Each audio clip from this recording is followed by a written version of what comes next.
Assalamualaikum warahmatullahi wabarakatuh. Saudara-saudaraku sebangsa dan setanah air yang kami muliakan, dari aspek apapun, baik itu sejarah, manhaj, atau paradigmatik, mazhab, Jamiah Nahdlatul Ulama berdiri tidak ada sentuhan sedikit pun dan bersinggungan polesan apapun dari para Khabib Dobolowi. Murni ini adalah gerakan pribumi untuk menyikapi persoalan-persoalan yang berkembang di masyarakat dari zaman ke zaman.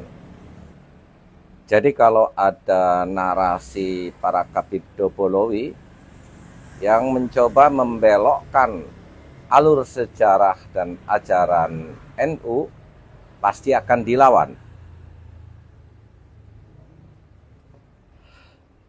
Bahkan salah satu latar belakang para ulama pada zaman itu berkumpul di Madura juga membicarakan tentang adanya fenomena-fenomena para Khabib Dobolowi yang menjadi antek-antek penjajah Belanda di bawah komando Utsman bin Yahya, mendirikan para kapiten-kapiten Arab yang melakukan rekrutmen dalam rangka divided et impera untuk memecah belah bangsa Indonesia yang pada waktu itu sedang berjuang menuntut hak kemerdekaan atas apa yang dimiliki sebagai pribumi Nusantara. Dan ini sedikit ada salinan manuskrip para pendiri Nahdlatul Ulama, tidak ada satupun dari kalangan Khabib Dobolowi. Ini tulisan dan bahasa yang dipakai masih sesuai dengan zaman waktu itu, 1926. Ini susunan kepengurusan periode pertama ya. Dewan Tertinggi Keagamaan dalam kurung Al-Hay'ah Asyuriyah. Ketua atau Rois Hadratus Syekh Hasyim Asy'ari Jombang. Wakil Ketua atau Wakil Rois Syekh Amin bin Abdus Syakur Surabaya. Khatib Syekh Alwi bin Abdul Aziz Surabaya. Naibul Khatib Syekh Abdul Halim Surabaya. Pembantu 1 Syekh Amin Surabaya. Syekh Ridwan bin Abdullah Surabaya. Syekh Abdullah Ubaid Surabaya. Syekh Nahrawi Surabaya. Syekh Ridwan Semarang. Syekh Khalil Lasem. Syekh Asnawi Kudus. Syekh Hambali Kudus. Syekh Maksum Jombang. Syekh Basori atau yang terkenal dengan Mbah Bisri Jombang. Syekh Amir Pekalongan. Dewan Pertimbangan Mustasar Syekh Muhammad Abdul Alim As-Siddiqi Al-Hindi. Yang kedua Syekh Ahmad Ghanaim Al-Amir Mesir. Ini justru ada koneksitas dengan Mesir sejak dulu, bukan dengan Yaman. Karena orang-orang Yaman waktu itu menjadi antek-antek Belanda. Maka nggak heran kalau ketika kemerdekaan Indonesia yang mendukung pada awal-awalnya adalah negara Mesir. Karena memang koneksitas kiai-kiai kita dengan Mesir sudah ada sejak dulu.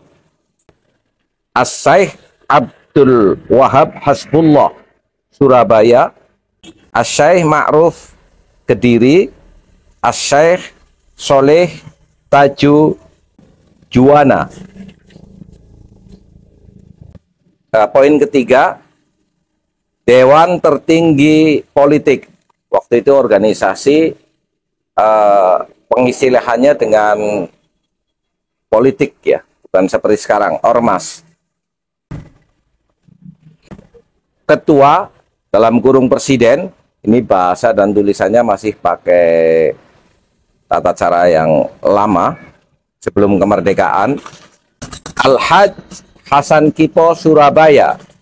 Wakil ketua Al-Hajj Ahzab Surabaya. Bendahara atau keuangan dalam kurung kasir Al-Hajj Ihsan Surabaya. Yang kedua Al-Hajj Abdul Fatah Surabaya. Sekretaris dalam kurung penulis Al-Hajj Muhammad Sodik Surabaya. Yang kedua Al-Hajj Nawawi Surabaya. Komisaris pembantu, ya ini istilahnya zaman dulu. Komisaris ini sebagai pembantu pelaksana eksekutif. Yang satu adalah Al-Hajj Soleh Syamil Surabaya. Yang kedua Al-Hajj Burhan Surabaya. Yang ketiga Al-Hajj Dahlan Surabaya. Yang keempat Al-Hajj Siroji Surabaya. 5 Al-Hajj Abdul Manan Surabaya.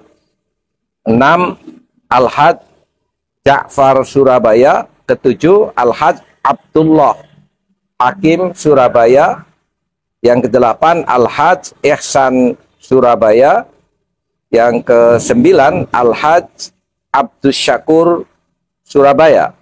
Partai Nahdlatul Ulama didirikan pada tanggal 16 Rajab 1344 Hijrah di Surabaya.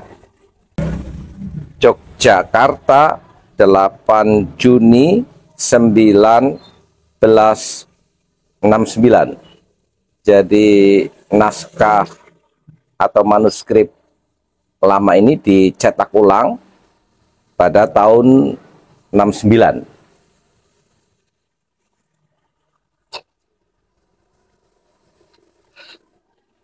Jadi fake ya,